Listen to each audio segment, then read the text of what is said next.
ఏ కర్మ చేసినా యజ్ఞ భావనతో చేయాలి. ప్రతి యజ్ఞ భావనతో చేసిన కర్మకి దక్షిణ ఇవ్వాలి.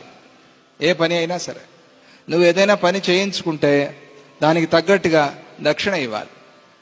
ఎగ్గొట్టకూడదు. ఎగ్గొడితే యజ్ఞ ఫలం రాదు. ఏదైనా సరే అందులోనూ ప్రత్యేకంగా వేదం చెప్పిన కర్మ చేయించుకున్నప్పుడు మనం ఆ చేసిన వాళ్ళని గౌరవించుకుని వాళ్ళకి ఇవ్వాల్సిన దక్షిణ తప్పకుండా ఇవ్వాలి. ఏ పని చేయించుకున్నా అంతే. పని చేసేటప్పుడు చేయించుకునేప్పుడు ఎంత శ్రద్ధగా ఉంటారో తర్వాత బిల్లు ఇచ్చేప్పుడు కూడా అంతే శ్రద్ధగా ఉండాలి. పారిపోకూడదు. తర్వాత చూద్దాం అనకూడదు. రుణపడిపోతా. అది ఇంత సమయం చెప్పారు. నువ్వు దక్షిణ ఇచ్చే సమయం ఎంత లోపల ఇవ్వాలి అంటే 22 నిమిషాల్లోగా ఇవ్వాలి. అది దాటితే నిమిషానికి ఫైన్ పెరిగిపోతూ ఉంటుంది.